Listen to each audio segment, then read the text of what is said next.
Hello.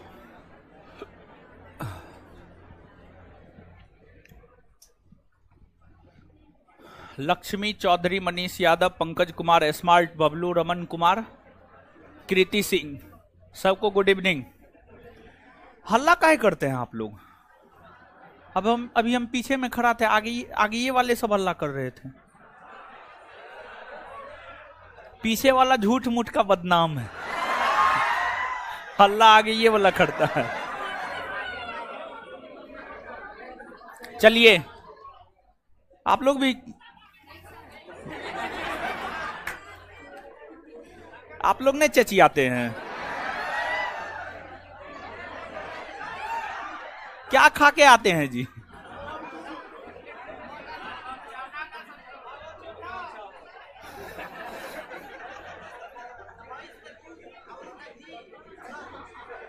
भैंस का दूध, घी, दही कहां से मिलता है आपको?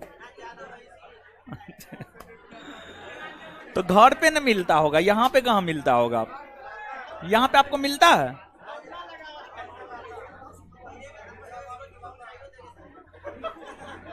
पहुंचाइए हमको दूध, दही, घी।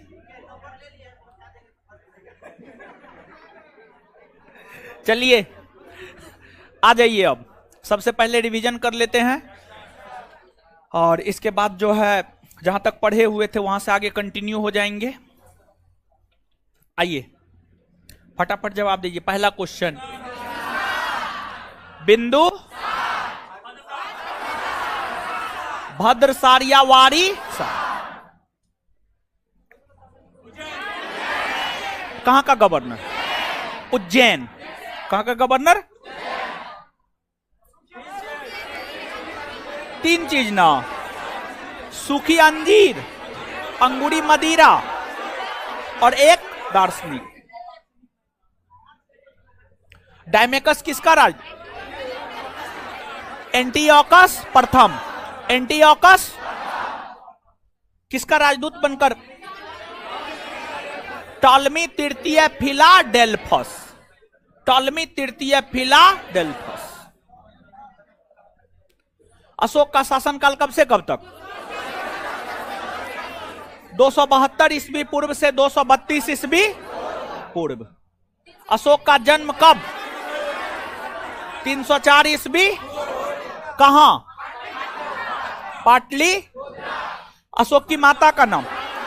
सुभद्रांगी या धर्मा? सुभद्रांगी या धर्मा। अशोक अपनी किस पत्नी? कारू। कारू कब हुआ है? 1750। 1700 किसने किया? पादरेटी फेंथेलर। पादरेटी, पादरेटी किसने पढ़ा? James Prinsep. जेम्स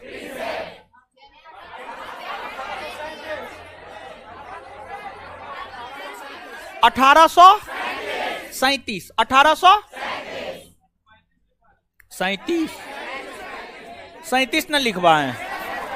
अब आप 35 लिख लिए तो हम क्या करें? अब बोर्ड पर भी तो लिख दिए थे महाराज। क्या हो? एक दिन में क्या गुटखा खाते हैं? एक दिन में क्या गुटखा खाते हैं? सही सही बताइए। एक दिन में क्या गुटखा खाते हैं? क्या खाते? पान बहार, तब बीमल नहीं खाते हैं।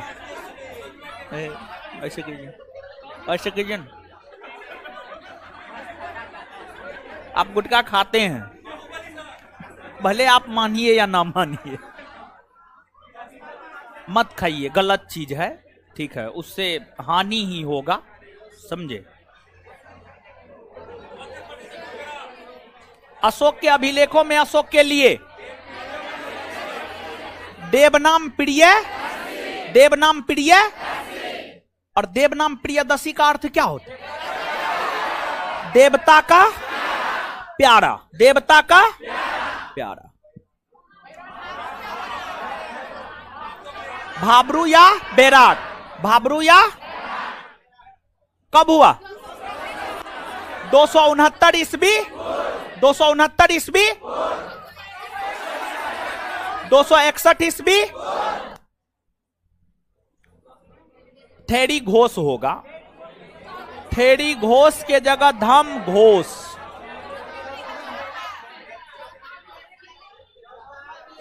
अशोक के चौथे अभिलेख और कलिंग युद्ध के बाद ना घोषणा। 13वां अभिलेख। अशोक का भतीजा निग्रोध, अशोक का भतीजा उपगुप्त, कश्मीर और गंधार किसे भेजा? मनझांतिक, मनझांतिक। बस इतने, और तो सब तो लिखाइए दिए थे। चलिए अब आगे सुनिए। बिंदुसार की बहुते पत्नी थी, बहुते पत्नी थी। कहा जाता है कि अशोक अपने 99 भाई की हत्या कर गद्दी प्राप्त किया।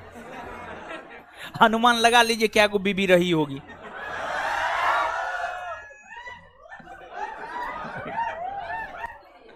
अल्लाह मत की। मार खा लीजिएगा। चलिए, कोई है जी? कोई है? कोई ना है? स्टाफ कोई ना है? कहां भाग गया सब? कोई आइए ना, फट्टा मंगवाते हैं, आज पूछेंगे कुछ। बोले ऊपर वाले क्लासरूम में उस साइड में जो है ना पुलिस वाला छोटका फट्टा है, लेते आइए, लेते आइए ऊपर वाला क्लासरूम।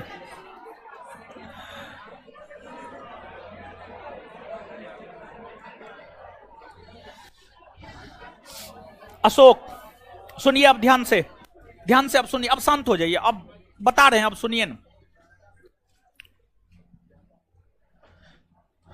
अशोक बौद्ध धर्म को अपनाया, लेकिन हिंदू धर्म से उनकी आस्था में कोई कमी नहीं हुई थी। अशोक बौद्ध धर्म को अपनाया, लेकिन हिंदू धर्म से आस्था में कोई कमी नहीं हुई। ऐसा इसलिए कहते हैं, इसलिए कह रहे हैं, ऐसा इसलिए कह रहे हैं क्योंकि अशोक के अभिलेखों में, अशोक के ज्यादातर अभिलेखों में अशोक के लिए क्या नाम आया है? देव नाम प्रियदस, यानी देवता का। और बौद्ध धर्म में देवता यानी ईश्वर को माना गया है? नहीं ना माना गया। अगर देवता में, ईश्वर में अशोक की आस्था नहीं होती तो क्या अशोक देवनाम प्रियदर्शी की उपाधि धारण करता? नहीं। तो कहीं ना कहीं बौद्ध धर्म को अपनाने के बाद भी ईश्वर में उनकी आस्था रही थी, ईश्वर में उनकी आस्था रही थी, जिस वजह से अधिकतर अभिलेखों में अशोक के लिए देवनाम प्रियदर्शी शब्द आया है। क्वेश्चन बैंक पलट के देखेंगे तो एक प्रश्न आपको मिलेगा कि अशोक बौद्ध धर्म को अपनाने के बाद भी, बौद्ध धर्म को अपनाने के बाद भी ईश्वर में अपनी आस्था रखता था, कैसे कह सकते हैं? तो इसका उत्तर होगा, अशोक के अधिकतर अभिलेखों में उनके लिए देवनाम प्रियदर्शी नाम आया है, देवनाम प्रियदर्शी शब्द का प्रयोग किया गया है, जो कहीं ना कहीं इस और इशारा करता है कि अशोक बौद्ध धर्म को अपनाने के बाद भी देवताओं का सम्मान करता था, देवताओं को मानता था, देवताओं को मानता था। समझ गए? तो यह बात है। और साथ ही साथ आपने यह भी जाना होगा कि अशोक बौद्ध धर्म को अपनाने के बाद भी आजीवकों के रहने हेतु आजीवक संप्रदाय जैसे बौद्ध धर्म एक संप्रदाय था, जैन धर्म एक संप्रदाय था, उसी प्रकार से आजीवक एक संप्रदाय था। आजीवकों के रहने हेतु जो है आजीवकों के रहने हेतु जो है बिहार के जहानाबाद के बराबर की पहाड़ी में 4 गुफा, कर्ण चौपार, सुदामा, विश्व झोपड़ी, लोमस ऋषि, ये 4 गुफाओं का निर्माण जो है आपको अशोक ने करवाया। तो ये चीज कहीं ना कहीं इस और इशारा करता है कि अशोक भले ही व्यक्तिगत तौर पर बौद्ध धर्म को मानता हो, लेकिन अन्य धर्मों का भी सम्मान करना अशोक नहीं छोड़ा था। सभी धर्मों का सम्मान अशोक करते थे, सभी धर्मों को संरक्षण अशोक ने प्रदान किया था। अशोक अपने राज्याभिषेक के 10वें वर्ष बोध गया की यात्रा किया। अपने राज्याभिषेक के 20वें वर्ष लुम्बिनी की यात्रा किया और लुम्बिनी की यात्रा करके लुम्बिनी को करमुक्त घोषित कर दिया। लुम्बिनी को जो है करमुक्त घोषित कर दिया, मतलब कहा कि लुम्बिनी के लोगों से जो है किसी भी प्रकार का कोई कर नहीं लिया जाएगा। और इसके बाद अशोक गौतम बुद्ध के जीवन से जुड़े हुए जितने भी स्थल थे, जैसे श्रावस्ती हो गया, बोध गया हो गया, कुशीनगर हो गया, तमाम स्थलों की यात्रा अशोक ने की है, जिसे अशोक का तीर्थ यात्रा या धर्म यात्रा कहा जाता है। और अशोक के तीर्थ यात्रा या धर्म यात्रा की चर्चा अशोक के 8वें बृहद शिलालेख में देखने को मिलता है। अशोक के 8वें बृहद शिलालेख में जो है अशोक के धर्म यात्रा या तीर्थ यात्रा की चर्चा देखने को मिलती है। और अशोक बड़ी कल्याणकारी शासक था, समझ गए। आगे आपको यह बात स्पष्ट होगा कि अशोक को कल्याणकारी शासक, उनकी नीतियों के लिए उन्हें महान क्यों माना जाता है। हमेशा जनता के कल्याण के लिए काम अशोक ने किया। अशोक की अगर बात की जाए तो अशोक ने जनता के नैतिक उत्थान के लिए भी नियमों का एक संग्रह प्रस्तुत किया। नैतिकता समझते हैं? नैतिकता नहीं समझते हैं। जैसे नैतिकता क्या हुआ, एग्जाम्पल के तौर पर हम आपको समझाते हैं। नैतिकता मतलब अगर आप घर गए तो अपने माता पिता को पैर छूकर प्रणाम करना है, अपने बुजुर्गों को प्रणाम करना है, अपने से बड़े को प्रणाम करना है, अपने से छोटे को प्यार देना है। दूसरी बात, क्लास में आए तो एक अच्छा अनुशासित बच्चे के तरह अच्छे ढंग से बैठकर पढ़ना है, हल्ला नहीं करना है, टीचर का सम्मान करना है, अपने दोस्तों का सम्मान करना है, किसी के साथ हाथापाई नहीं करना है, किसी के साथ गाली गलौज नहीं करना है, किसी को लेकर अभद्र टिप्पणी नहीं करना है। यही तो नैतिकता है, इसी को तो नैतिकता कहा जाता है। मतलब एक मानव में मानवता के गुण का होना, एक मानव में मानवता के गुण का होना ही नैतिकता कहलाता है।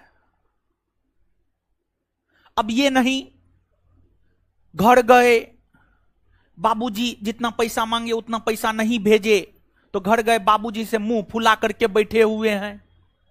घर जाने के बाद भी पिताजी को पैर छूकर प्रणाम नहीं किए। किसी छोटे को मार दे रहे हैं, उसको परेशान कर रहे हैं, तो ये नैतिकता नहीं होता है, ये मानवता नहीं होता है। तो अशोक अपनी प्रजा का हर प्रकार से उत्थान किया। अशोक अपनी प्रजा का हर प्रकार से उत्थान किया, चाहे उसका आर्थिक विकास हो या राजनीतिक विकास हो। इतना ही नहीं बल्कि प्रजा के नैतिक उत्थान के लिए अशोक ने नियम और कानूनों का एक संग्रह तैयार किया। और प्रजा के नैतिक उत्थान के लिए अशोक ने जो नियम और कानूनों का एक संग्रह तैयार किया, उसे अशोक का धम्म कहा जाता है। अशोक का धम्म, अशोक का धम्म कहा जाता है। और अशोक के धम्म का जो मूल तत्व है वह स्वनियंत्रण है।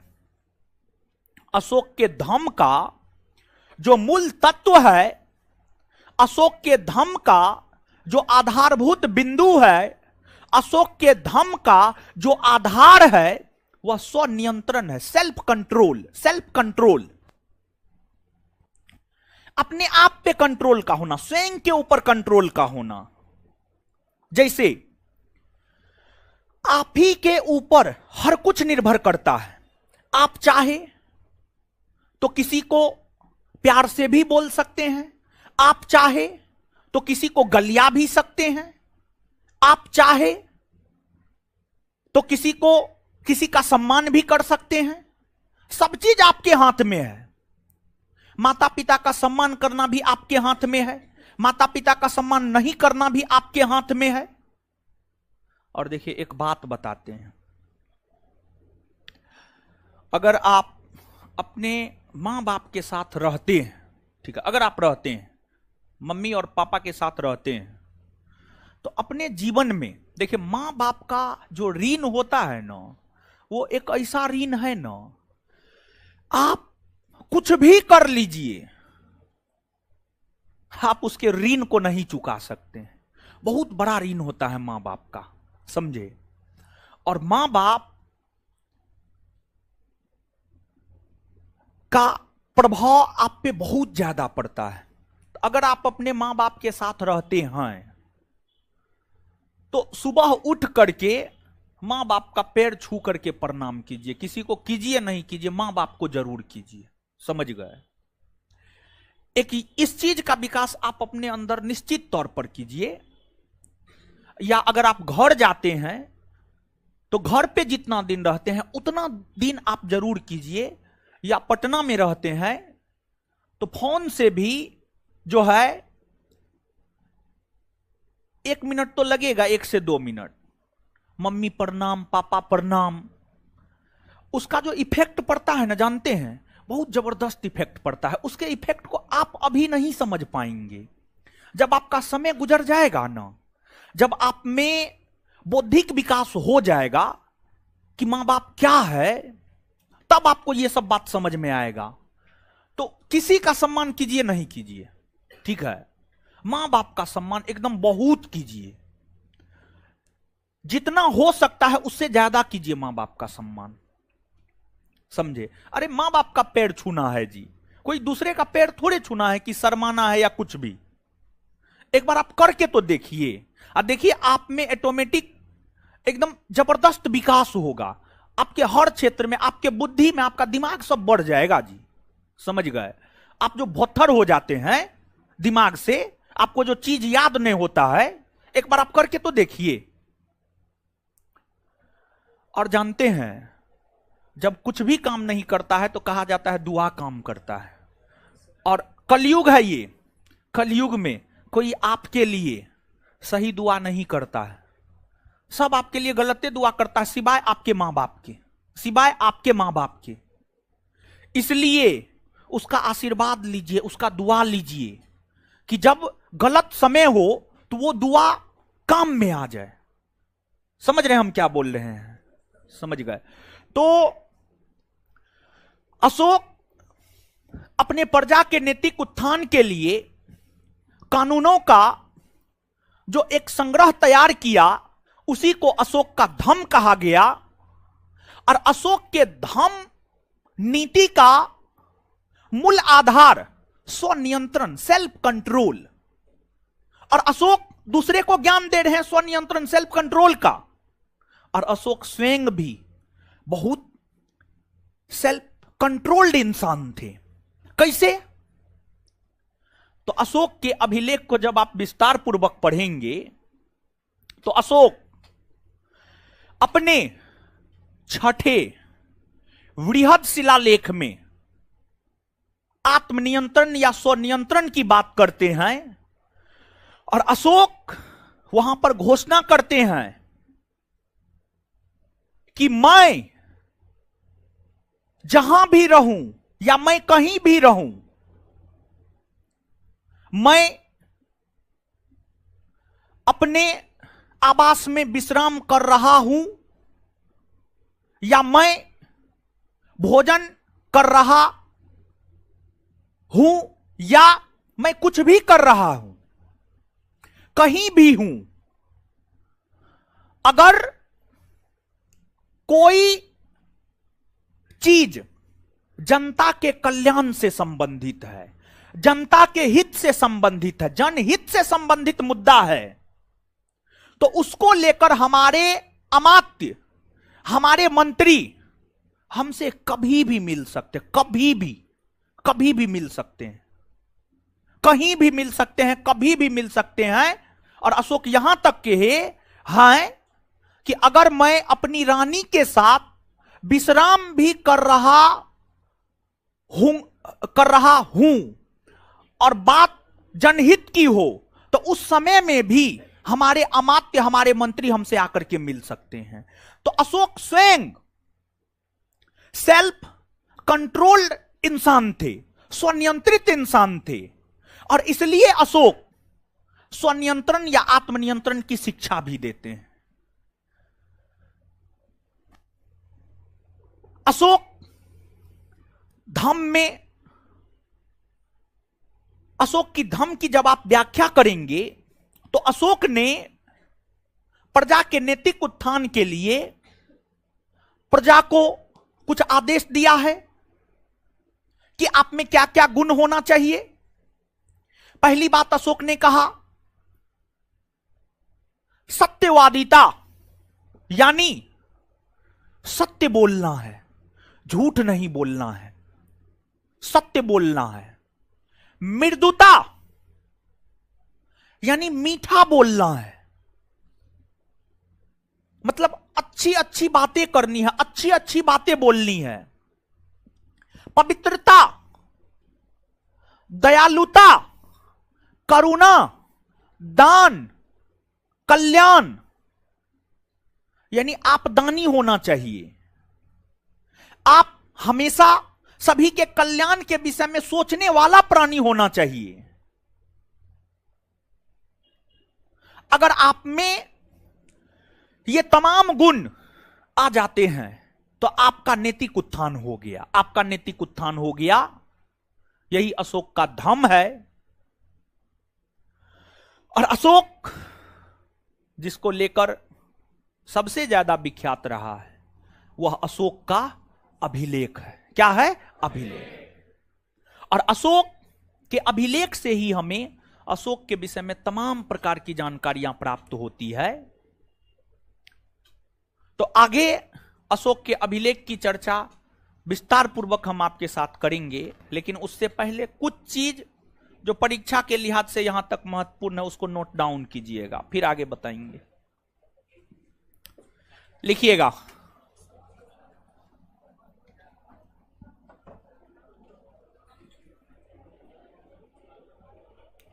बाप रे कितना फोन आता है।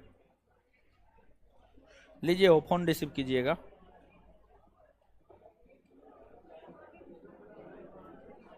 लीजिए तो फोन भी रिसीव कीजिएगा। लिखिए,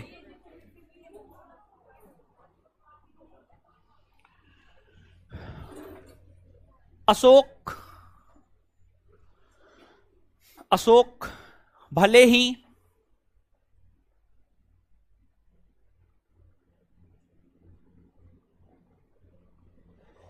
बौद्ध धर्म को अपना लिया हो,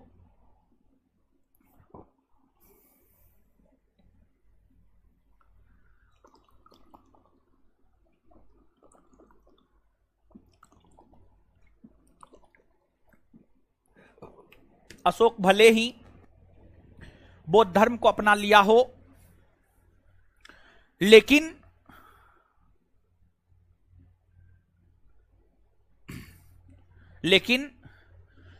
देवता में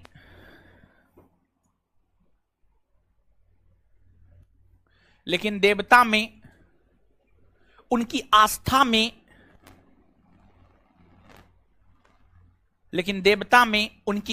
में कोई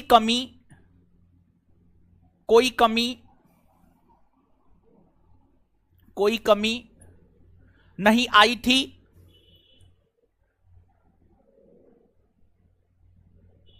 क्योंकि उनके अधिकतर अभिलेखों में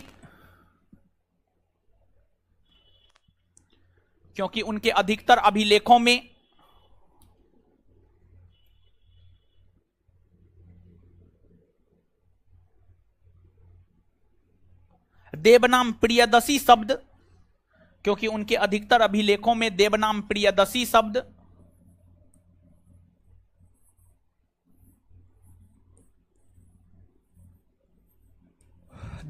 प्रियदसी शब्द आया है।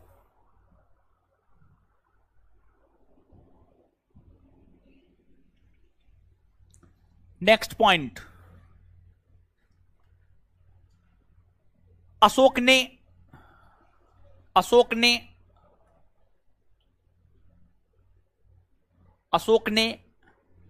बौद्ध धर्म का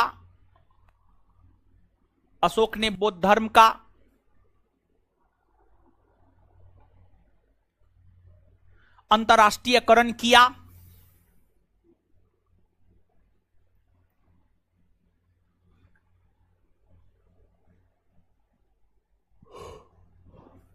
यानी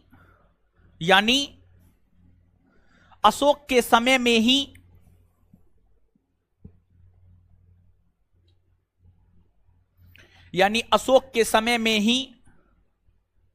बौद्ध धर्म का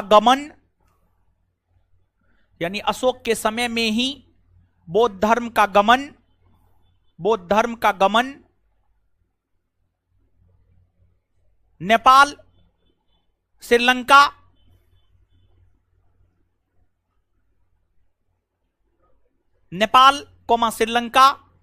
म्यांमार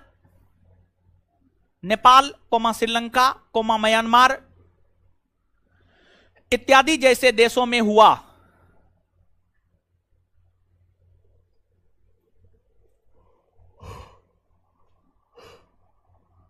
इत्यादि जैसे देशों में हुआ। Full stop. Next point, Ashok ने बिहार के जहानाबाद के बराबर पहाड़ी में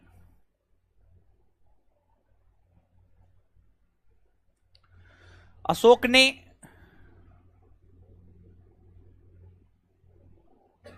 बिहार के जहानाबाद के बराबर पहाड़ी में अशोक ने बिहार के जहानाबाद के बराबर पहाड़ी में अशोक ने बिहार के जहानाबाद के बराबर पहाड़ी में अशोक ने बिहार के जहानाबाद के बराबर पहाड़ी में आजीवक संप्रदाय के रहने हेतु आजीवक संप्रदाय के संतों के रहने हेतु आजीवक संप्रदाय के संतों के रहने हेतु आजीवक संप्रदाय के संतों के रहने हेतु आजीवक संप्रदाय के संतों के रहने हेतु आजीवक संप्रदाय के संतों के रहने हेतु 4 गुफाओं का निर्माण करवाया 4 गुफाओं का निर्माण करवाया।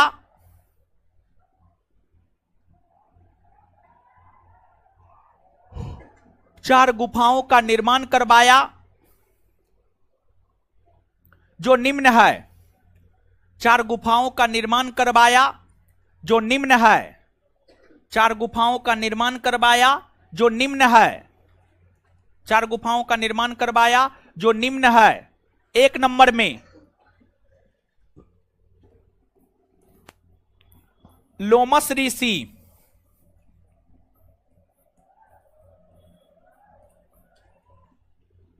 2 नंबर में कर्ण चौपार,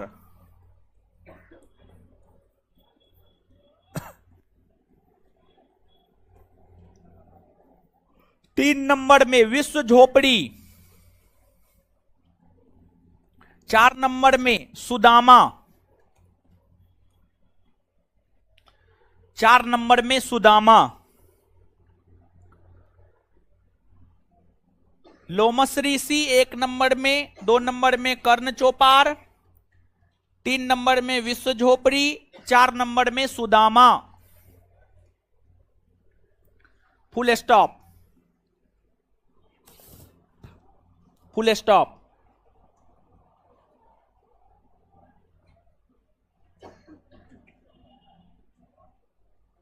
चलिए, हाँ कहां है बराबर की गुफा? दूसरा बराबर की गुफा का निर्माण अशोक करवाया था, गुफा बनाया था। गुफा तो था ही वहां पे, ठीक है, गुफा था ही, उसमें ये सब झोपड़ी बनाया रहने के लिए, ठीक है। चलिए आगे लिखिएगा, आगे लिखिएगा। कहां घर है आपका? हो कहां घर है बताइए ना। है बट कहां घर है बताइए ना। अरे पूछ रहे हैं, बताइए कहां घर है? क्या? बेतिया। बैठिए, लिखिए अगला पॉइंट। अगला पॉइंट,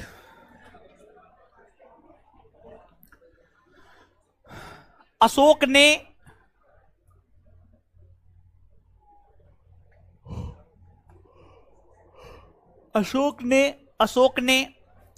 प्रजा के नैतिक उत्थान के लिए, अशोक ने प्रजा के नैतिक उत्थान के लिए, अशोक ने प्रजा के नैतिक उत्थान के लिए, अशोक ने प्रजा के नैतिक उत्थान के लिए, प्रजा के नैतिक उत्थान के लिए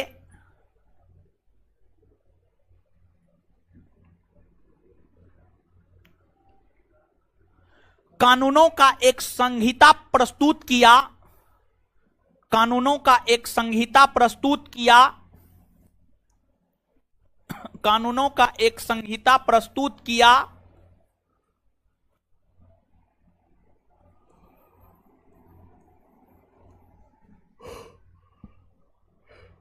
कानूनों का एक संहिता प्रस्तुत किया जिसे अशोक का धम्म कहा गया। कानूनों का एक संहिता प्रस्तुत किया जिसे अशोक का धम्म कहा गया।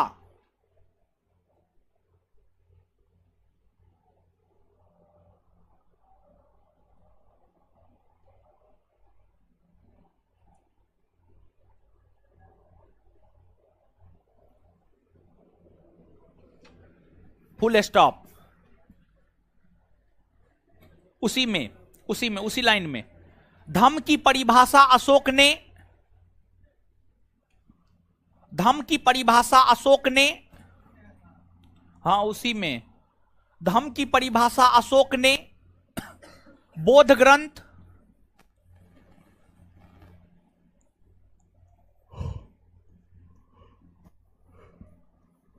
राहुलो वाद सूत्र से,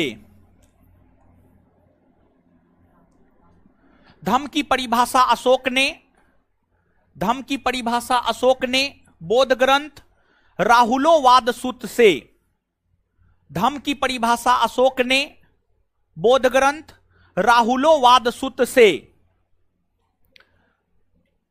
धम्म की परिभाषा अशोक ने बोध ग्रंथ राहुलोवाद सुत से लिया है।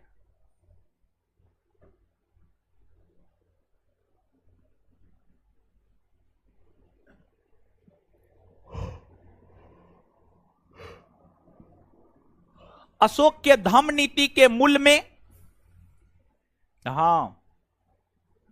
हाँ जी, इसी में अशोक के धम्म नीति के मूल में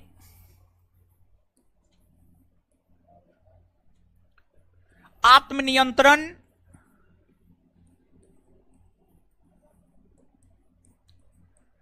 या स्वनियंत्रण, आत्मनियंत्रण या स्वनियंत्रण, आत्मनियंत्रण या स्वनियंत्रण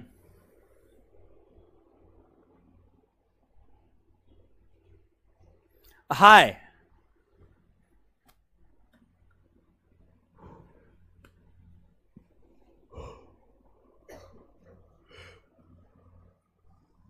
अशोक अपनी धम्म नीति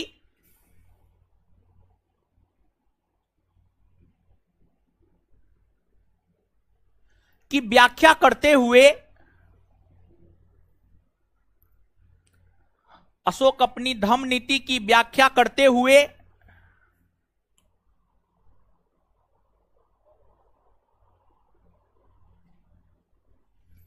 अशोक अपने धम्म नीति की व्याख्या करते हुए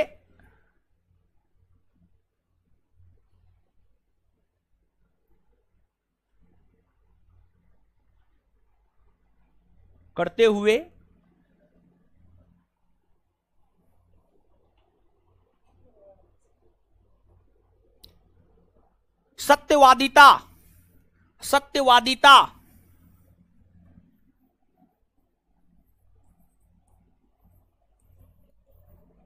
सत्यवादिता, मृदुता,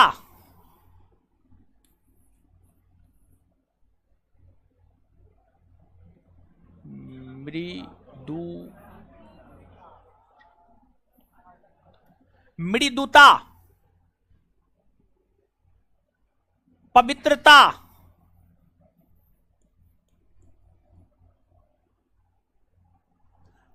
दया भाव,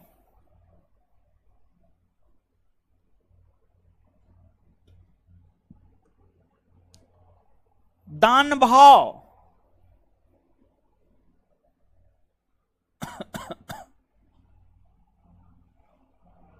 इत्यादि को धम्म नीति का, इत्यादि को धम्म नीति का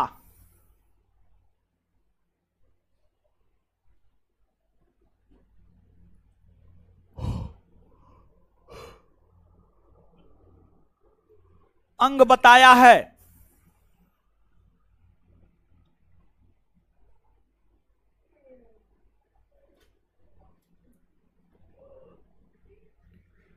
नीचे स्टार मार के अगला पॉइंट,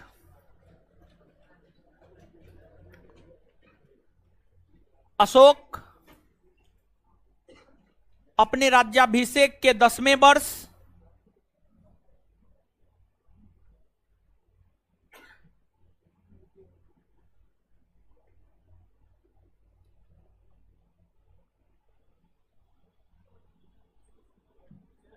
अशोक अपने राज्याभिषेक के 10वें वर्ष अशोक अपने राज्याभिषेक के 10वें वर्ष सर्वप्रथम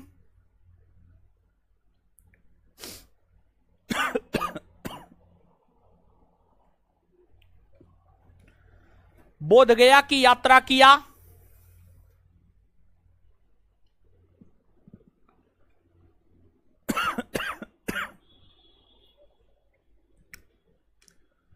बोधगया की यात्रा किया तथा 20वें वर्ष 2 पर 0 20 तथा 20वें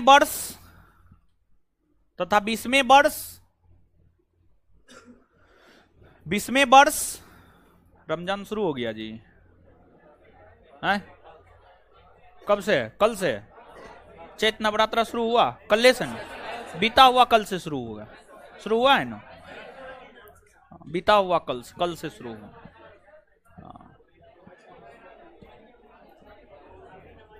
मीट मछली नहीं खाते हैं आप लोग? मत खाइए। नवरात्रा में भी खाते हैं? नहीं खाइए, गलत बात, समझे?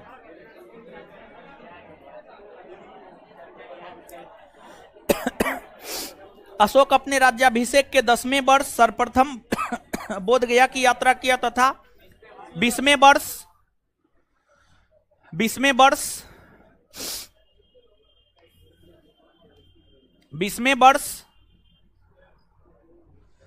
लुम्नी की यात्रा किया।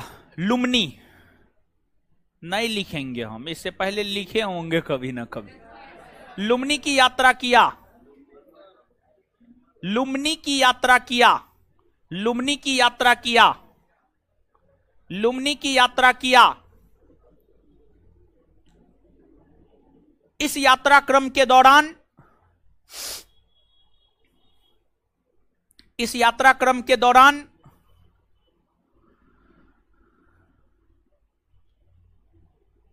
इस यात्रा क्रम के दौरान अशोक ने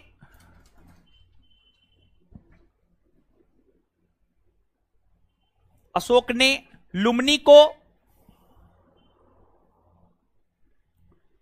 करमुक्त घोषित कर दिया। लुम्नी को इस यात्रा क्रम के दौरान अशोक ने लुम्नी को करमुक्त घोषित कर दिया। अशोक ने लुम्नी को करमुक्त घोषित कर दिया।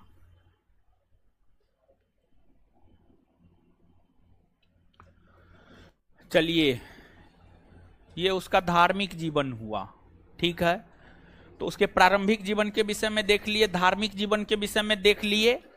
अब अशोक के शासनकाल की सबसे बड़ी विशेषता उसके द्वारा जो अभिलेख जारी किए गए हैं वो है। तो अब हम लोगों को अशोक के अभिलेख को पढ़ना है। तो आगे हेडिंग मारिएगा अभिलेख। अभिलेख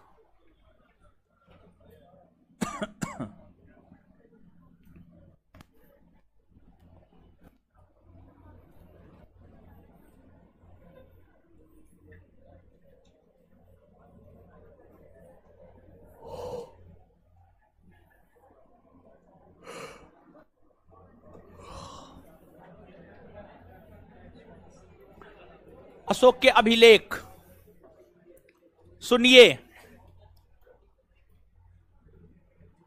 अशोक जो है, अशोक के जो अभिलेख है, अशोक के अभिलेख को हम लोग 3 भाग में बांटकर पढ़ते हैं। ये सब बात से तो आप अवगत ही हैं कि सर्वप्रथम अभिलेख अशोक ने जारी किया है, खोज किसने किया है, किसने पढ़ा, ये सब बात तो पहले बता चुके हैं ना।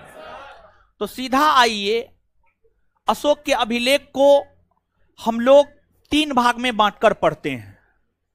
और अशोक के अभिलेख को जो हम लोग 3 भाग में बांटकर पढ़ते हैं, एक शिलालेख होता है, शिलालेख। दूसरा स्तंभ लेख होता है, दूसरा स्तंभ लेख होता है। तीसरा गुफा लेख होता है, गुफा लेख होता है। तीसरा गुफा लेख होता है। देखिए, शिलालेख 2 शब्द से मिलकर बना है, शिला प्लस लेख। शिला का मतलब पत्थर, लेख का मतलब लिखना। अशोक ने पत्थरों पर जो अपना आदेश लिखवाया, अशोक ने पत्थरों पर जो अपना आदेश लिखवाया, उसी को अशोक का शिलालेख कहा जाता है। अशोक के शिलालेख को 2 भागों में बांटकर पढ़ा जाता है। अशोक के शिलालेख को दो भागों में बांटकर पढ़ा जाता है। एक आपको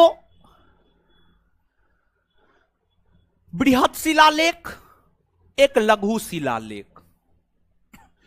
बृहद शिलालेख मतलब बड़े पत्थर पर जो लेख लिखवाए बृहद, और लघु यानी छोटे छोटे पत्थर पर जो लेख लिखवाए लघु शिलालेख, जिसमें अशोक के बृहद शिलालेखों की संख्या, अशोक के बृहद शिलालेखों की संख्या 14 है, 1 पर 4 14, और वो सबसे ज्यादा महत्वपूर्ण है।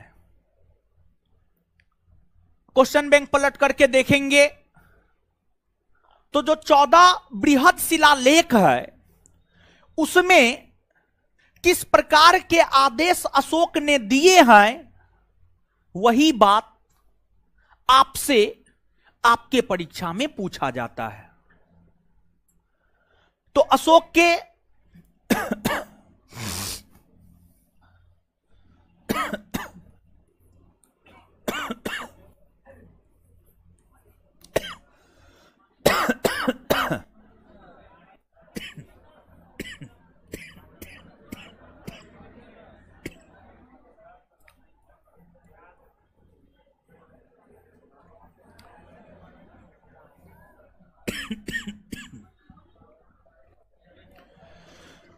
अशोक के जो 14 बृहद शिलालेख है,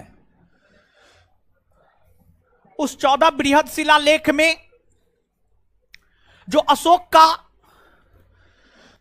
प्रथम बृहद शिलालेख है, इस प्रथम बृहद शिलालेख में अशोक ने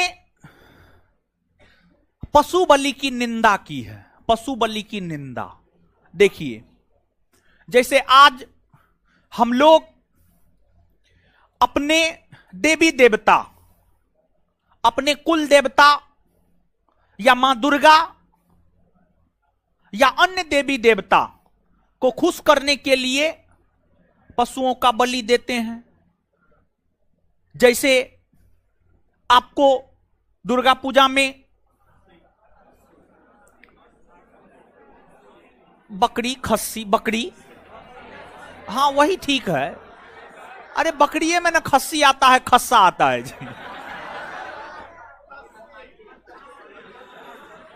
तो बकरी का बलि दिया जाता है, भैंसा का बलि दिया जाता है, फिर बकरीद में भी बकरी का बलि दिया जाता है, गाय का बलि दिया जाता है। तो ये जो हम लोग अपनी खुशी के लिए या अपने देवी देवता को खुश करने के लिए जानवरों का बलि देते हैं, इसी को पशु बलि कहा जाता है। अशोक अहिंसावादी थे, क्योंकि आप याद कीजिए बौद्ध धर्म को अपनाया था और महात्मा बुद्ध ने सत्य, अहिंसा, अस्तेय और परिग्रह, ब्रह्मचर्य, इन धर्मों का पालन करने को कहा था। तो अशोक अहिंसक थे, हिंसा में विश्वास नहीं करते थे। अशोक अपनी राजधानी पाटलिपुत्रा में, अशोक अपनी राजधानी पाटलिपुत्रा में पूर्णतः पशु बलि पर रोक लगा दिया था। अशोक के शासनकाल के समय पाटलिपुत्रा में पशुओं की बलि नहीं दी जाती थी, पशुओं की बलि नहीं दी जाती थी।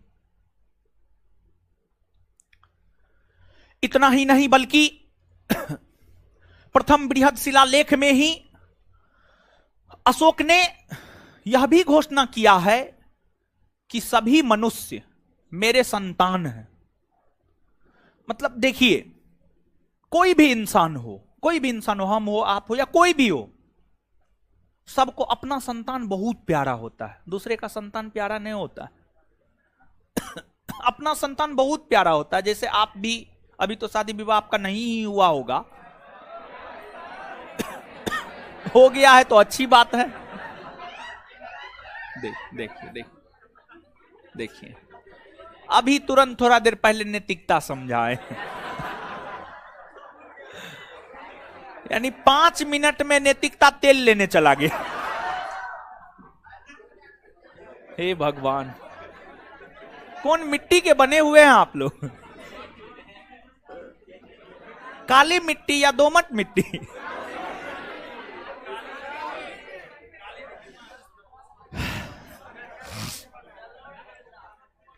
काली मिट्टी से बने हुए हैं, क्योंकि उसमें जो है बिना वर्षा का भी खेती हो जाता है।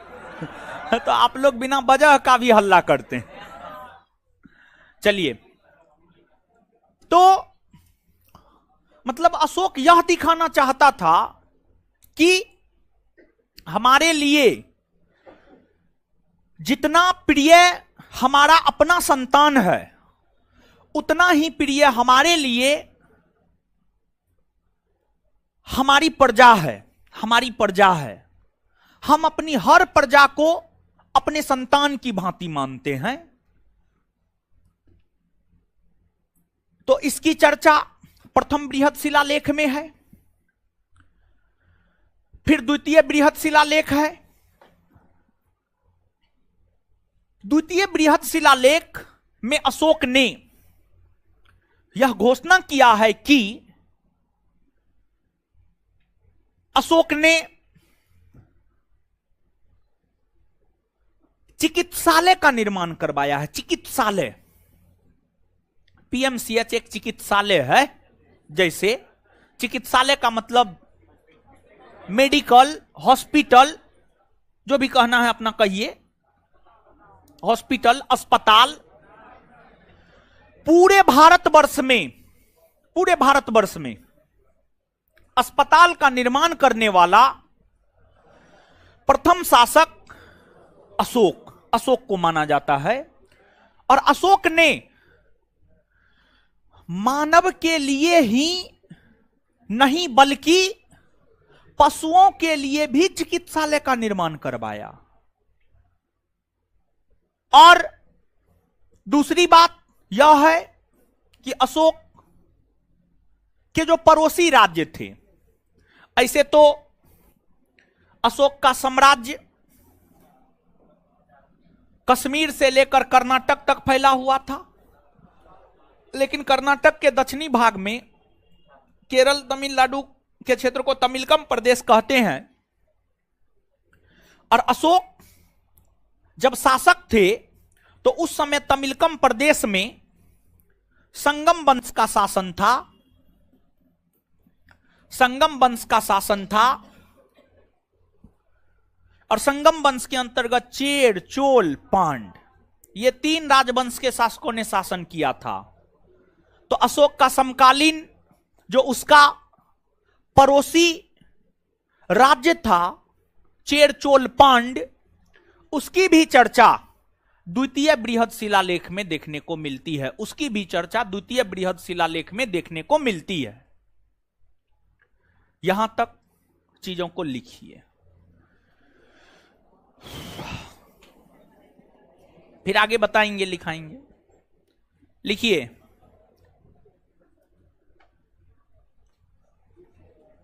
अशोक के अभिलेखों को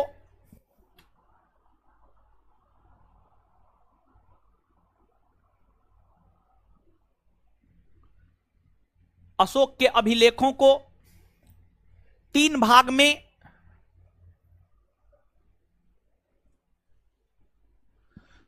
अशोक के अभिलेखों को 3 भाग में बांटकर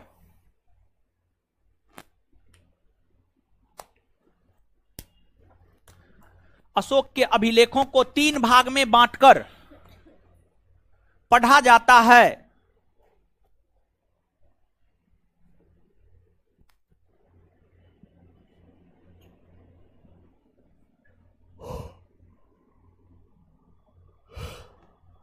एक नंबर में शिलालेख,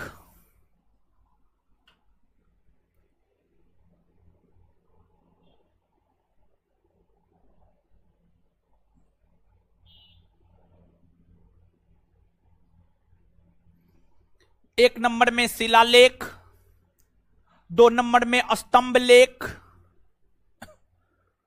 2 नंबर में स्तंभ लेख, 3 नंबर में गुफा लेख,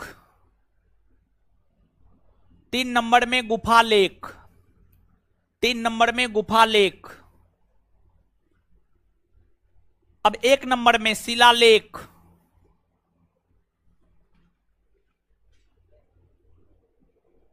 शिलालेख।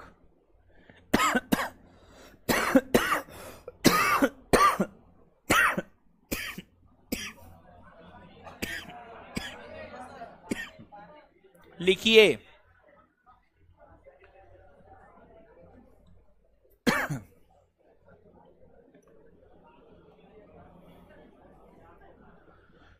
अशोक ने पत्थरों पर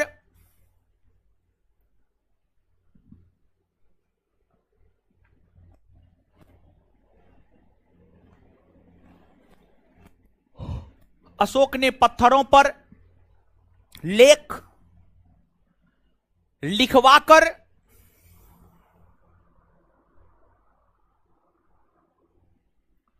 जो आदेश दिया,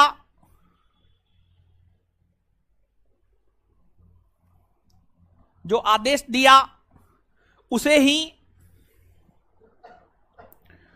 ही शिलालेख कहा जाता है।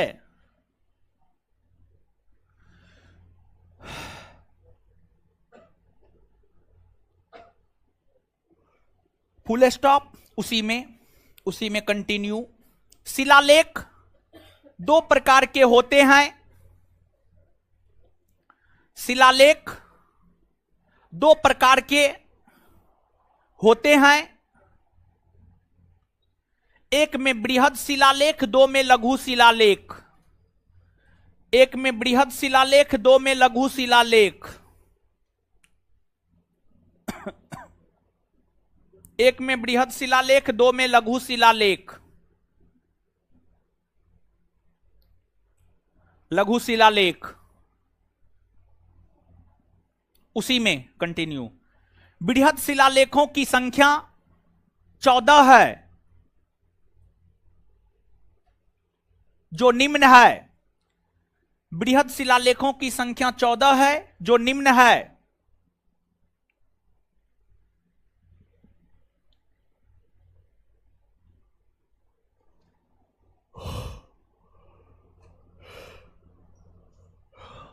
बृहद शिलालेखों की संख्या 14 है, जो निम्न है।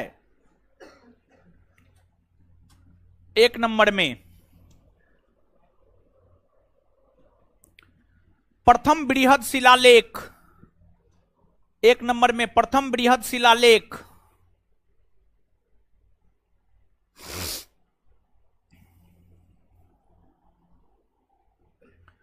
प्रथम बृहद शिलालेख डैश देकर। 1 नंबर में प्रथम बृहद शिलालेख डैश देकर। इसमें अशोक ने प्रथम बृहद शिलालेख डैश देकर, इसमें अशोक ने पशु बलि की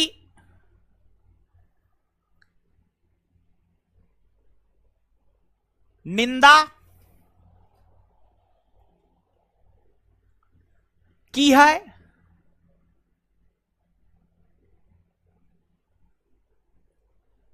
इसमें अशोक ने पशु बलि की निंदा की है तथा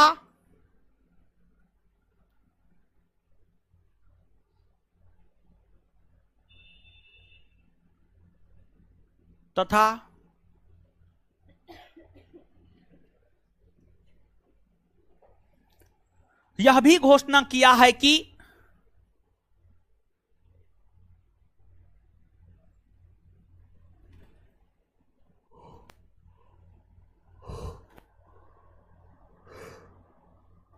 सभी मनुष्य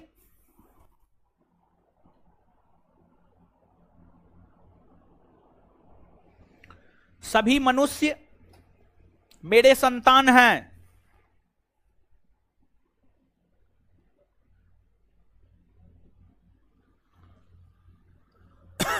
सभी मनुष्य मेरे संतान हैं। Full stop. और यहां पर कुछ चीज सुनिए, कुछ चीज स्टार मार के लिखिएगा और देखिए, ध्यान दीजिएगा। अशोक प्रथम भारतीय शासक हुआ जिसने शांतिवादी नीति को अपनाया। इससे पहले कोई भी भारतीय शासक शांतिवादी नीति को नहीं अपनाया था। और अशोक से पहले मिस्र में, मिस्र जो है अफ्रीका महादेश में पड़ता है, दक्षिण अफ्रीका नहीं, अफ्रीका महादेश में पड़ता है। यहां पर मिस्र है, जिसको इजिप्ट कहते हैं। यहां पर मिस्र है, इसी को इजिप्ट भी कहते हैं। अशोक का समकालीन मिस्र का शासक था तुर्मे। वैश्विक स्तर पर सबसे पहले शांतिवादी नीति को अपनाने वाला शासक मिस्र का शासक तुर्मे है। मिस्र का शासक तुर्मे है। और फिर भारत के भीतर सर्वप्रथम शांतिवादी नीति को अपनाने वाला शासक अशोक है। कौन है? अशोक है। अशोक है, याद रखिएगा इसको, ठीक है। और शांतिवादी मतलब अहिंसा, अहिंसा, अहिंसा कहिए या शांतिवादी कहिए, सिमिलरिटी है, दोनों में समानता है, समझ गए। तो यहां पर 2-3 पॉइंट लिखा रहे हैं, स्टार मार के लिखिएगा। पहला पॉइंट, अशोक अपनी राजधानी पाटलिपुत्रा में, स्टार मार के लिखिएगा, अशोक अपनी राजधानी पाटलिपुत्रा में, अशोक अपनी राजधानी पाटलिपुत्रा में, पाटलिपुत्रा में, पाटलिपुत्रा में पशु बलि पर पूर्णतः रोक लगा दिया था। पशु बलि पर पूर्णतः रोक लगा दिया था।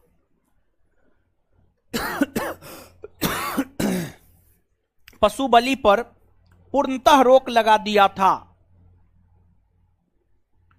पशु बलि पर पूर्णतः रोक लगा दिया था। पशु बलि पर पूर्णतः रोक लगा दिया था। Full stop. नेक्स्ट पॉइंट लिखिएगा,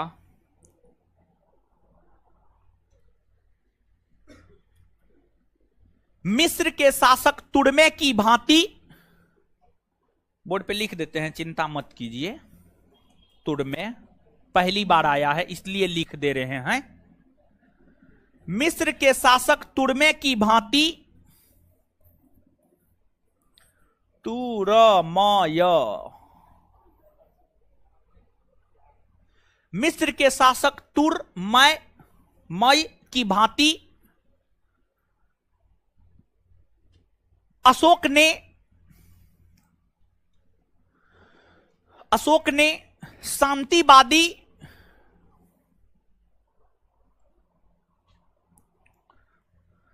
ने शांतिवादी या अहिंसक नीति को अपनाया।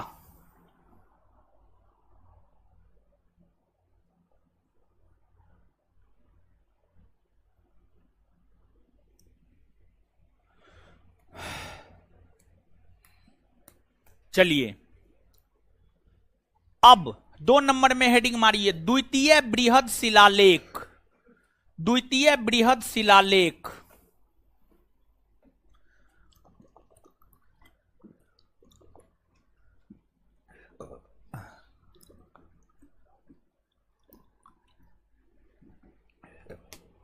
द्वितीय बृहद शिलालेख।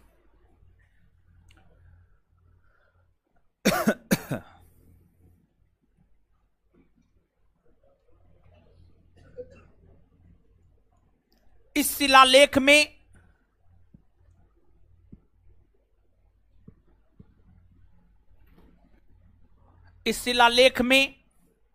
इस बात की चर्चा है कि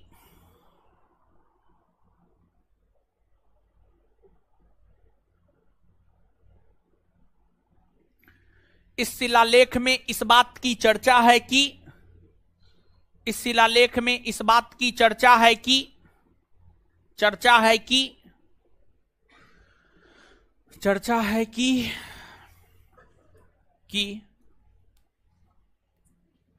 अशोक ने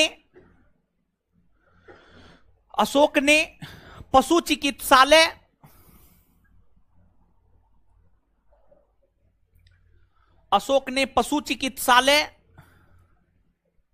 और मानव चिकित्सालय अशोक ने पशु चिकित्सालय और मानव चिकित्सालय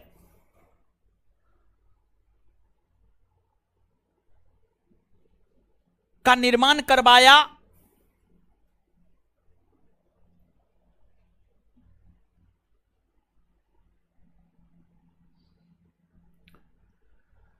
साथ ही साथ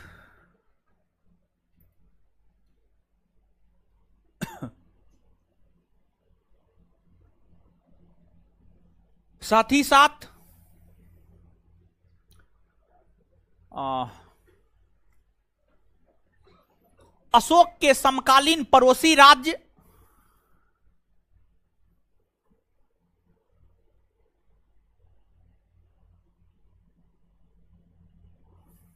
अशोक के समकालीन पड़ोसी राज्य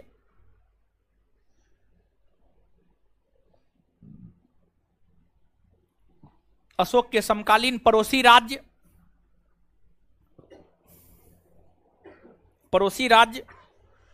अशोक के समकालीन पड़ोसी राज्य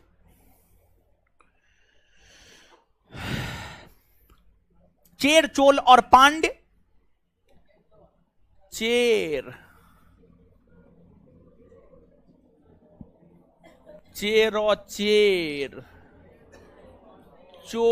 चोल पांड्य चेर, चोल, पांड्य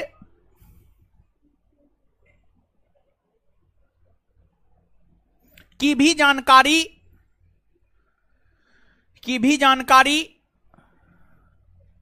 इस शिलालेख से मिलती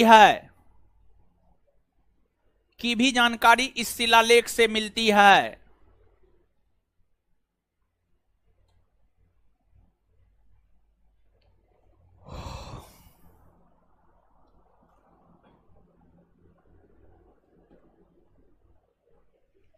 अब नीचे से नोट देकर के एक पॉइंट लिखिएगा, नोट देकर के, NOT नोट। भारतवर्ष का प्रथम शासक अशोक हुआ।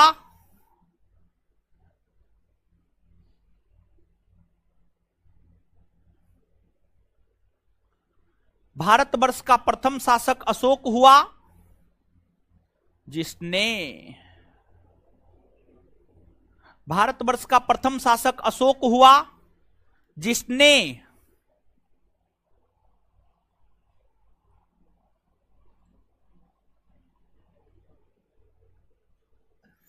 अस्पताल का निर्माण करवाया है।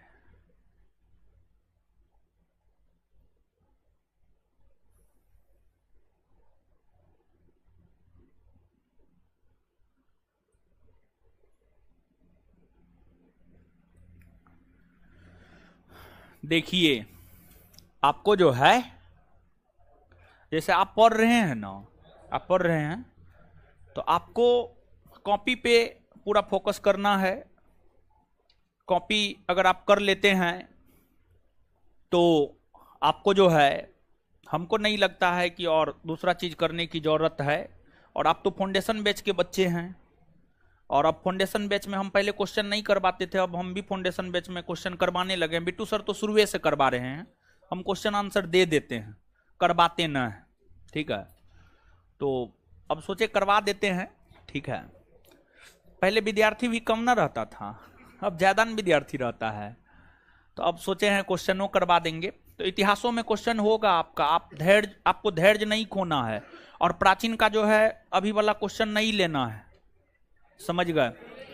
ले लिए हैं तो हम बोले हैं लेने के लिए, हम नहीं ना बोले थे, तो आप लिए हैं। अगर लिए हैं तो 60-70 रुपया का होगा, या 80 रुपया का होगा, या 100 रुपया का होगा, या 200 का होगा। कितना में देता है? 80 रुपया, हाँ जो भी है। तो फिर से आपको लेना पड़ेगा, और ये दोबारा जो देंगे न,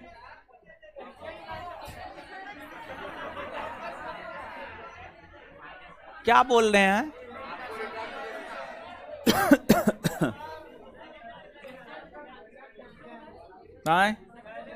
चैप्टर वाइज मिलेगा, चैप्टर वाइज, पहले वाला नहीं मिलेगा, नया मिलेगा चैप्टर वाइज, नया मिलेगा। जाना है जाइए ना, जाने दीजिए हो।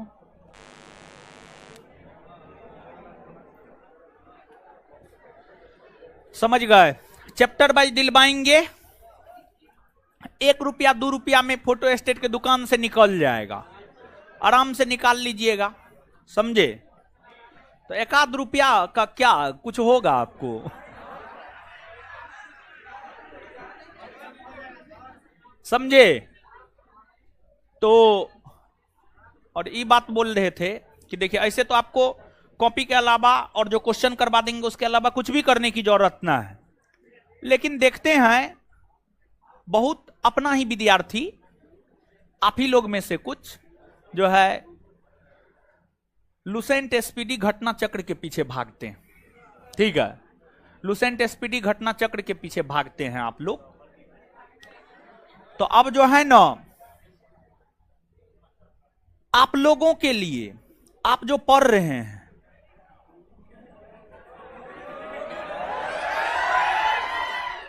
स्मार्ट बनते हैं।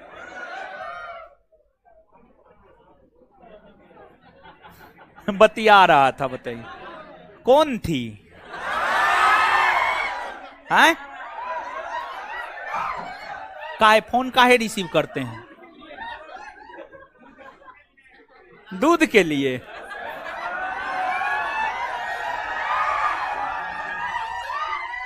है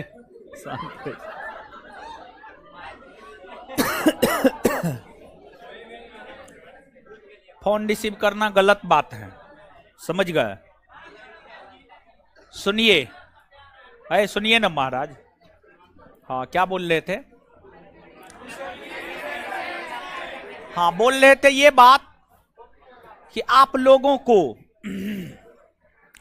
आप लोग जो लुसेंट एसपीडी घटना चक्र के पीछे जिनका झुकाव, जिनकी जिस यानी जिन भी लोगों का झुकाव है, उन सभी लोगों की भी मनसा पूरी होनी चाहिए। तो जो है आपको, आप लोगों के लिए जो यहां पर पढ़ते हैं, अगर वो लुसेंट एसपीडी घटना चक्र भी करना चाहते हैं तो आप लोगों के लिए बहुत जल्दी शुरू करवाएंगे। सबसे पहले लुसेंट और एसपीडी शुरू करवाएंगे। उसका टाइमिंग रहेगा सुबह में 6 से 8, सुबह में 6 से 8, सुबह में 6 से 8, काहे कि उसी टाइम क्लासरूम खाली है और आप लोगों के लिए फ्री रहेगा। आप लोग कोई चार्ज नहीं लिया जाएगा और ऑनलाइन नहीं रहेगा। ऑनलाइन देखा जाएगा, वैसा होगा तो देखा जाएगा।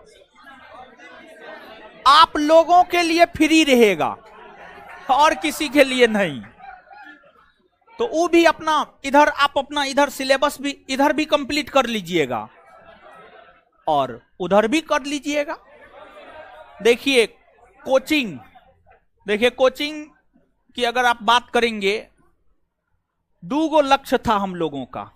ठीक है, 2 लक्ष्य था जब हम लोग कोचिंग खोले थे। 2 लक्ष्य था। एक था जीएस के संपूर्ण समाधान का मतलब ज्ञान बिंदु जीएस एकेडमी, और पटना में रिजल्ट का मतलब ज्ञान बिंदु जीएस एकेडमी। ये 2 लक्ष्य पे काम किए हैं और अभी तक दोनों लक्ष्य जो है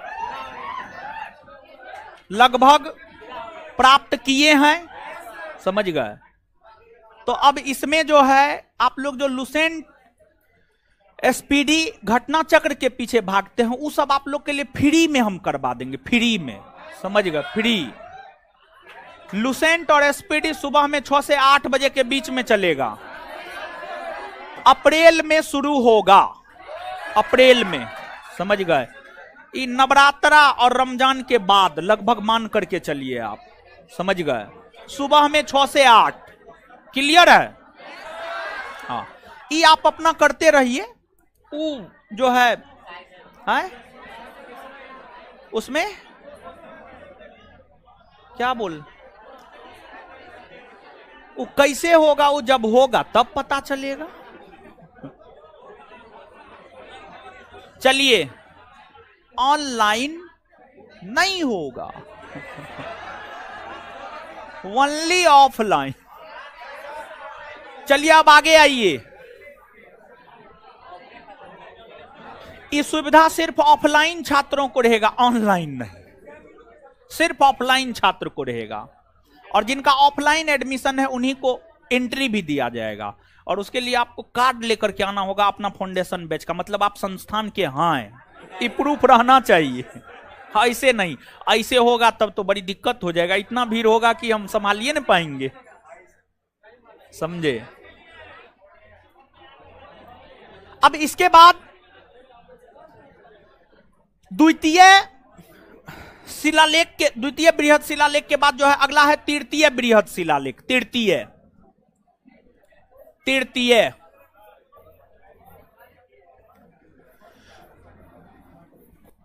तृतीय बृहद शिलालेख। तृतीय बृहद शिलालेख सुनिए। तृतीय बृहद शिलालेख, अशोक अपने अधिकारियों को यह आदेश देते हैं कि प्रत्येक 5 वर्ष पर राज्य का दौरा करना है, राज्य का दौरा करना है प्रत्येक 5 वर्ष पर। अशोक का साम्राज्य बहुत बड़ा साम्राज्य था, अशोक का साम्राज्य बहुत बड़ा साम्राज्य था। अशोक का साम्राज्य जो बहुत बड़ा साम्राज्य था, उस बहुत बड़े साम्राज्य, उस बहुत बड़े साम्राज्य का बंटवारा 5 प्रांत में या 5 राज्य में किया गया था। अशोक का जो बड़ा साम्राज्य था, कश्मीर से लेकर कर्नाटक, बंगाल से लेकर ईरान, इसको टोटल 5 प्रांत में बांटा गया था। कितने प्रांत में? 5 प्रांत में बांटा गया था। और जो 5 प्रांत में बांटा गया था उसमें एक प्रांत था उत्तरापथ, उत्तरापथ जिसकी राजधानी तक्षशिला। दूसरा था दक्षिणापथ जिसकी राजधानी सुवर्णगिरी कर्नाटक में पड़ता है। तीसरा कलिंग जिसकी राजधानी तोस्टली। चौथा अवंती जिसकी राजधानी उज्जैन। और 5वां मध्य प्रांत जिसकी राजधानी पाटलिपुत्रा। मध्य प्रांत जिसकी राजधानी पाटलिपुत्रा। ये 5 प्रांत अशोक के शासनकाल के समय अशोक के साम्राज्य में हुआ करते थे। अशोक ने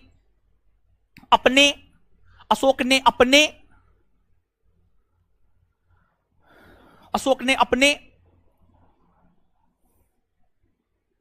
पदाधिकारियों को कहा, अपने अधिकारियों को कहा कि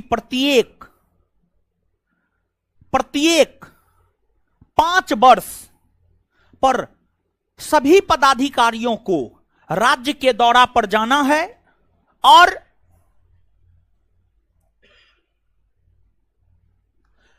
यह देखना है कि राज्य की जनता किन समस्याओं से जूझ रही है, उन समस्याओं को चिन्हित करना है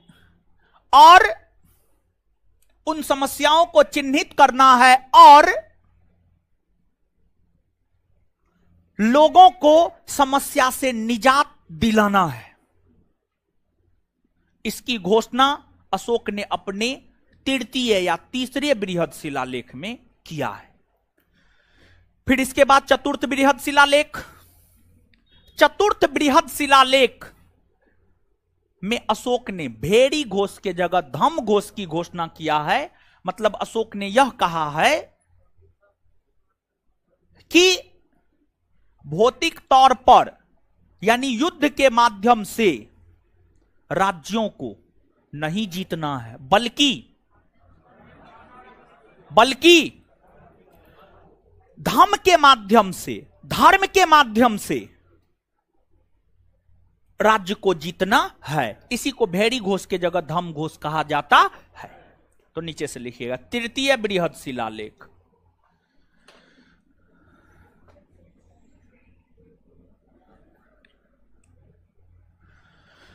तृतीय बृहद शिलालेख लिखिएगा।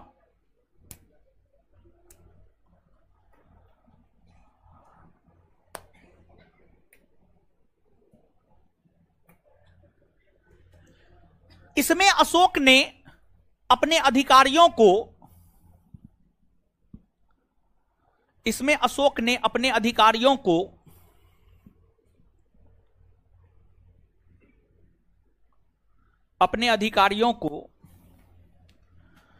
प्रत्येक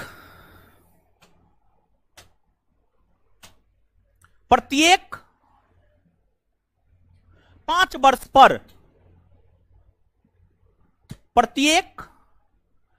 वर्ष पर राज्य का दौरा करने का आदेश दिया। प्रत्येक 5 वर्ष पर राज्य का दौरा करने का आदेश दिया। प्रत्येक 5 वर्ष पर राज्य का दौरा करने का आदेश दिया। प्रत्येक 5 वर्ष पर राज्य का दौरा करने का आदेश दिया।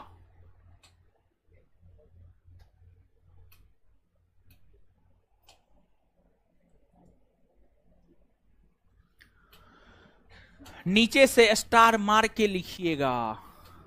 अशोक के साम्राज्य में प्रांतों की संख्या 5 हुआ करती थी जो निम्न है। अशोक के साम्राज्य में प्रांतों की संख्या 5 हुआ करती थी जो निम्न है।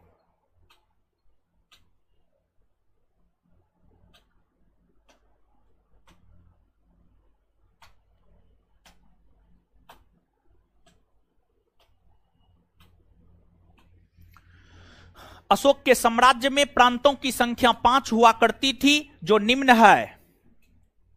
अब देखिए 2 कॉलम बनाइएगा। एगो में लिखिएगा राज्य, दूसरे में राजधानी। 2 कॉलम बनाइएगा। एगो में लिखिएगा राज्य 5 लाइन का, 5 गो राज्य 5 गो राजधानी लिखना है। 5 लाइन का कॉलम बनाइए 2। राज्य में लिखिए उत्तरापथ, उत्तरापथ। राज्य में लिखिए उत्तरापथ। राजधानी तक्षशिला। उत्तरापथ, राजधानी तक्षशिला। 2 नंबर में लिखिए दक्षिणापथ। दक्षिणापथ, दक्षिणापथ, दक्षिणापथ। राजधानी में सुवर्णगिरी। सुवर्णगिरी कर्नाटक में है और तक्षशिला पाकिस्तान में है। सुवर्णगिरी, सुवर्णगिरी।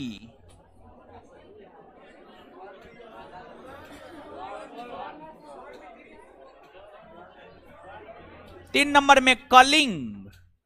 कलिंग, कलिंग, कलिंग। राजधानी तोसली। राजधानी तोसली, तोसली, तोसली। राजधानी तोसली।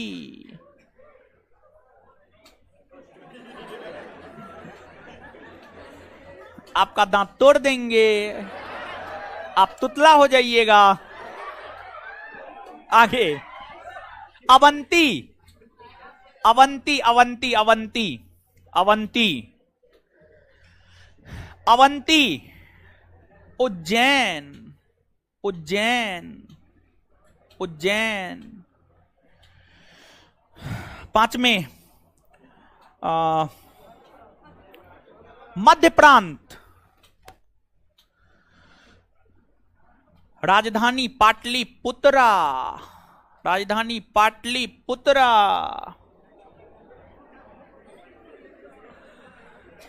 आगे लिखिए चतुर्थ बृहद शिलालेख। आगे लिखिए चतुर्थ बृहद शिलालेख।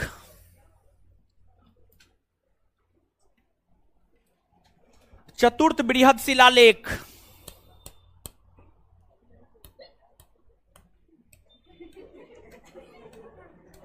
मुंह बंद करके हंस रही है। हंसना है, ठहाका मारिए। लिखिए, इसमें अशोक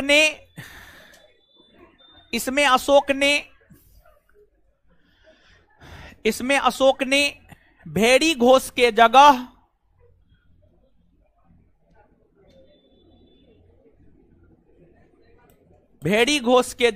धम्म घोष की घोषणा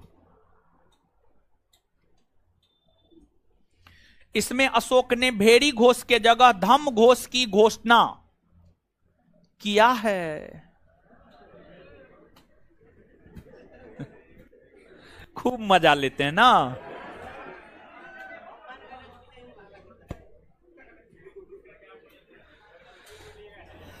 इसमें अशोक ने भेड़ी घोष के जगह धम्म घोष की घोषणा किया है।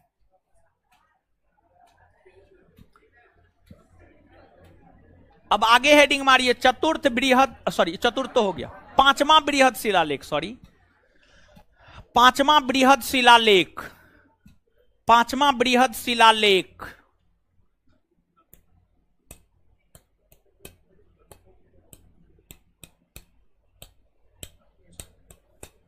पांचवा बृहद शिलालेख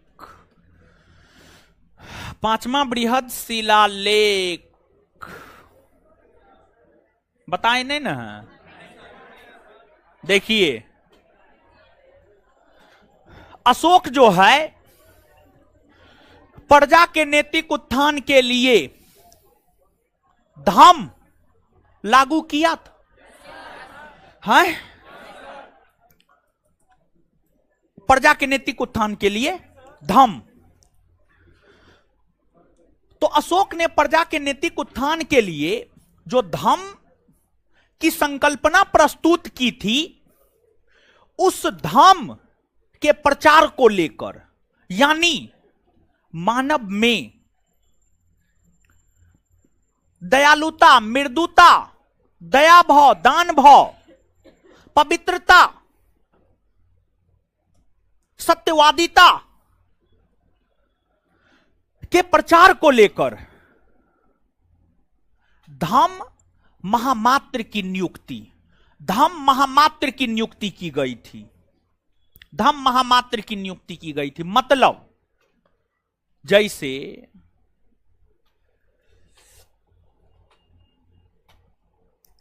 बिहार की राज्य सरकार के द्वारा आशा बहन या आशा दीदी है ना जी। तो हाँ, वही आंगनबाड़ी। हाँ, अब नहीं समझाएंगे, अब लिखिए।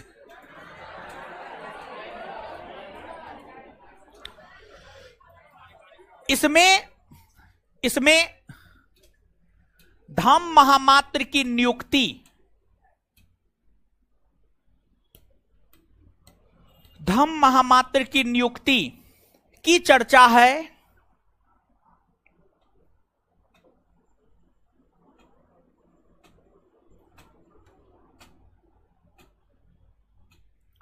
तथा मौर्यकालीन सामाजिक व्यवस्था,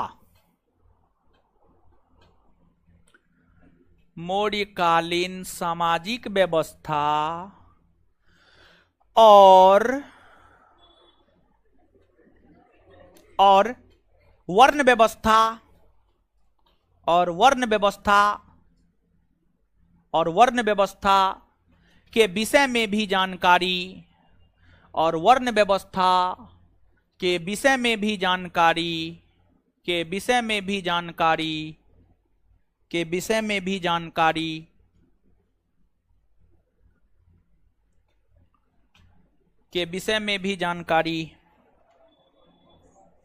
प्राप्त होती है।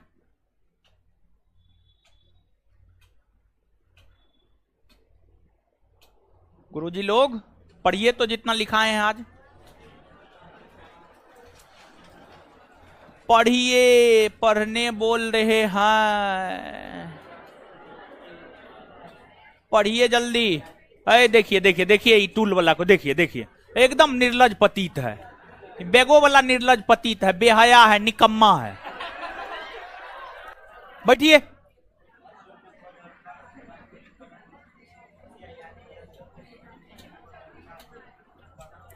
पढ़िए, पढ़ने बोले हैं, दांत निकालने नहीं बोले हैं, पढ़िए।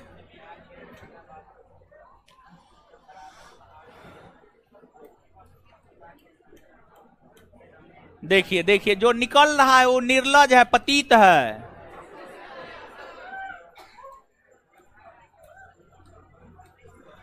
देखिए देखिए, ये बैग वाला सबको बैग से मुंह ढक के निकलता है। निकल लिए, मेरा क्या लीजिएगा, मेरा थोड़े कुछ लीजिएगा। ऐसे आओ सनम जाओ सनम करते रह जाइएगा।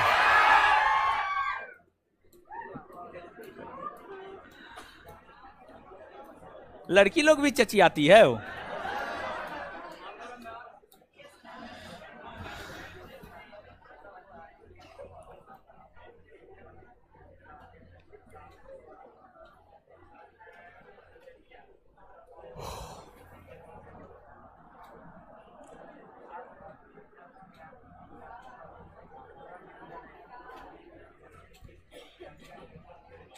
पढ़िए पढ़िए पढ़िए, जल्दी पढ़िए गुरुजी लोग, पढ़िए जल्दी।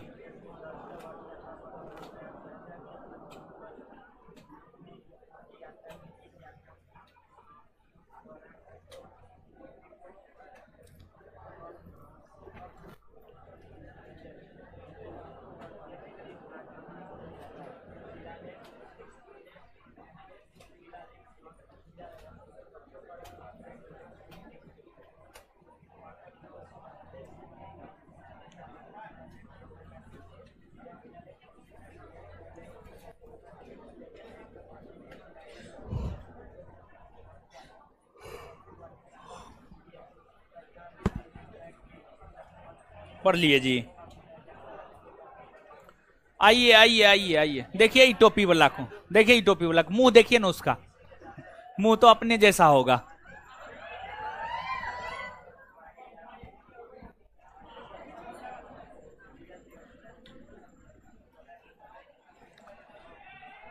आइए।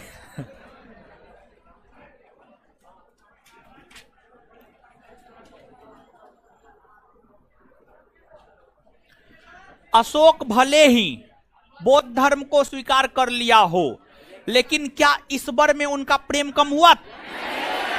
क्यों कह सकते हैं? क्योंकि उनके अधिकतर अभिलेखों में उन्हें देवनाम प्रियदर्शी। क्लियर? बौद्ध धर्म का अंतरराष्ट्रीयकरण किसने किया? हाँ, बौद्ध धर्म का अंतरराष्ट्रीयकरण किसने किया? नेपाल, म्यांमार, श्रीलंका जैसे देशों में बौद्ध धर्म का आगमन किसके समय में? नेपाल, श्रीलंका, बर्मा जैसे देशों में बौद्ध धर्म का आगमन किसके समय में? अशोक ने आजीविकों के रहने हेतु क्या गो गुफा बन आए? कौन राज्य में? बिहार राज्य में ना, बिहार राज्य में ना। 4 गुफा में पहला लोमस, दूसरा कर्ण, तीसरा, चौथा। अशोक ने प्रजा के नैतिक उत्थान के लिए कानूनों का एक संहिता प्रस्तुत किया, जिसे क्या कहा जाता? अशोक का धम्म। अशोक का धम्म की परिभाषा कौन ग्रंथ से? राहुलोवाद सुत। राहुलोवाद धम्म की परिभाषा कौन ग्रंथ से? धम्म की परिभाषा कौन ग्रंथ से?